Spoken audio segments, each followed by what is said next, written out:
So all traction tables have to have a split in the table that moves. So we'll simulate this is our split in the table, even though obviously this one doesn't move, because that's where you're providing that decrease in friction. So as the traction machine pulls, the table will slide with it, so that you're not sliding a person along a table.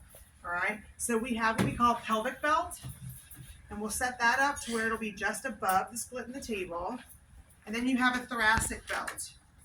And this one I won't have her lie on to show you. I'll have to show you in the back because this will dig into our table. Our traction table in the back, this slides in and hooks to the table so that you kind of have it set up like this.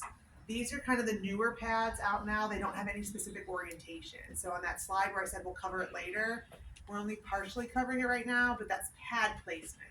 You can't change these pads.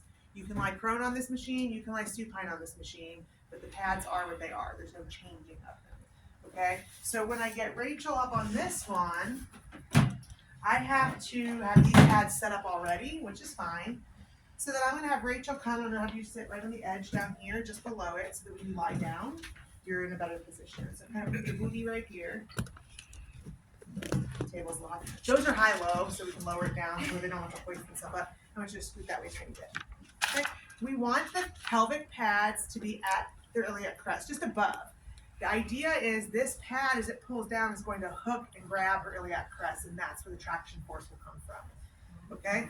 These pads can go directly over clothing, no problem at all, which makes you think, what about the other ones? They just have to catch the skin. Okay? So I'm going to use this. These are pull loops, so I can pull this way and then pull that way to make it nice and snug. See how it's angled? That angles to her pelvis and to her body. If I set it up this way, does this look like it's going to catch anything? No. So it's angling, and it's nice and snug. Okay? I did just drink my protein shake. Sorry. I won't squeeze now because I don't want your protein shake to come up. This is a basic D-ring. D-ring, if you don't have anything like that, you've used belts or something, you go all the way through and then you come back through. Okay? The middle ring has to be in the middle. That is where the traction machine is going to pull from. So then this hooks there. This will attach to the machine. So now we look, and if I pull down here, you see it's going to pull her into more extension. If I pull here, it's going to scoop her into more flexion. Okay? And she can lie prone on this because this will then be on her back. So she's not lying on a buckle. So if I wanted prone to get more of an extension pull, then I can do that. I will be honest and say traction has more of a psychomotor component than any other thing we do in this semester probably. And what I mean by that is it's the mechanics of getting it set up that take the longest. When I do an in-time, real-time demo in the back, you'll see that when you know what you're doing with it, you can set it up in 2-3 minutes. It's really not that much more difficult, but it will not be that way at the beginning. So I have extra belts that we have out. So even if the machine is not available, spend time with a partner setting the belts up. Because it does take practice to get it going in a way that feels like you can do it smoothly and fluidly. As you can imagine, on a final practical here, you get 20 minutes still. You get 20 minutes whether it's a hot pack or whether it's traction. And the people that have practiced have no issue getting traction done in 20 minutes. But I will say the people that tend to fail on timing are the ones that I don't see in the lab practicing.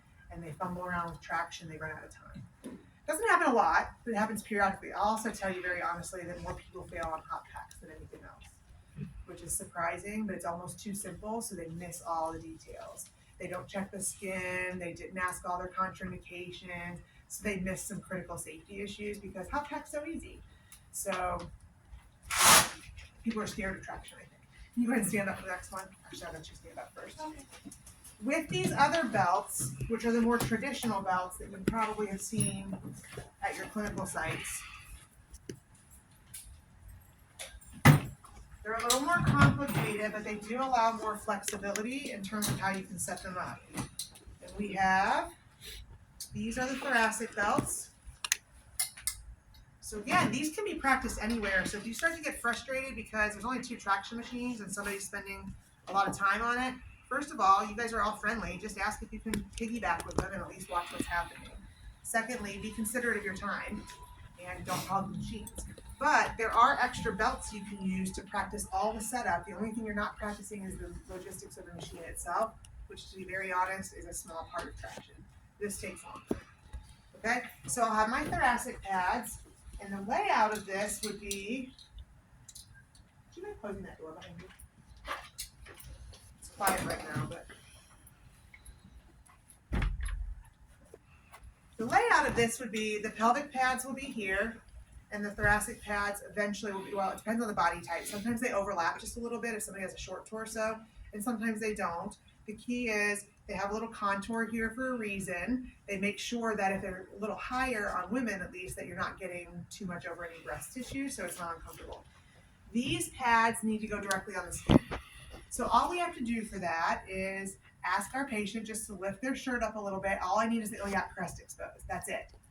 Okay, so it's not, can you pull your pants down and lift your shirt? No prostate checks. This is just I need your iliac crest exposed, okay? So, all right, so and then I'm doing a skin check while I do that. We're no judgment here. I'm just gonna go here real quick. And I'm looking around to make sure her skin looks good because I'm about to place these freezing cold pads on there. And the reason I like to do these in standing is because my patient has back pain.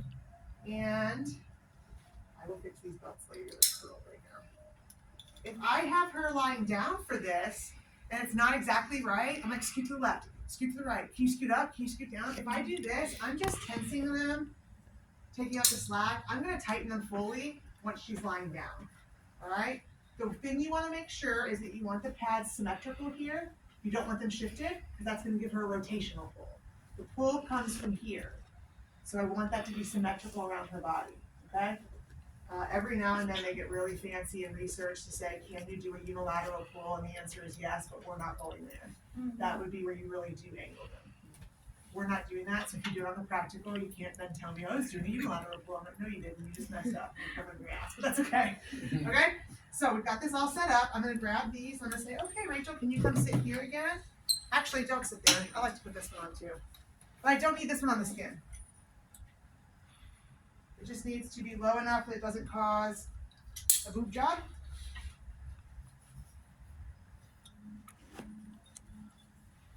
Every now and then I say things and I realize people are recording me. I'm like, oh. I edit everything thoroughly. That's all right. That's all right. Okay, and then I grab all these straps because I don't want them getting caught while she goes to lie down. I'm like, okay, can you go ahead and sit here? Now she's totally perfectly positioned. When she lies down, you just leave your legs straight there. Okay. I can get all of this situated. I can say, okay, just relax for a minute. There will be straps that come over on the traction tables to hook to these, and they just anchor it. So I'll point out a few things, and I'll point it out in lab too, but lab's going to be a little faster so I can get you guys practicing. Every year on a practical, somebody puts these on upside down, which sounds silly right this moment, but you get into a practical and you're nervous. These have to go up. They have to attach here. So if these are down here and they attach up there, they're going to pull this up, right? So we need those going up and these going down. Now I'm going to go in and retighten everything. So I'm going to come in here. Now here's a trick that nobody will remember, but I'm telling you now, and it's going to make your life easier. But I know nobody will remember because I've done this for 15, 20 years and still nobody remembers. The easiest way to tighten these traction belts, the amount you need, is to pull towards the belt. So what I mean is if I get my fingers under here, and I pull towards the buckle, I can just tighten over my fingers, and that's the right tension. Every year, people are doing this. Okay? And you don't get them tight enough. I'm not going to tighten this one more right now because it's curled. I need to fix it. Okay? So if you, again, I'll show you up here. Pull towards the buckle to take the slack up, and then tighten over your fingers. It's pretty tight. You all right? Okay? I smell these coming. Yeah. Turn that way. Pull towards the tension and tighten it down. Now that's tight. And I can tell Rachel that's tight, right? Now try to take a deep diaphragmatic breath. Diaphragmatic breath, you'll feel the resistance. It's hard. Just breathe relaxed and normal. She can breathe totally fine. Most of us breathe up in our chest anyway, right? But that's why that can be problematic for someone with respiratory problems because it can come up pretty high. All right?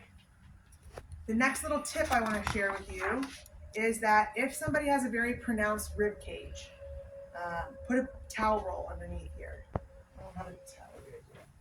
If you just take a towel roll like this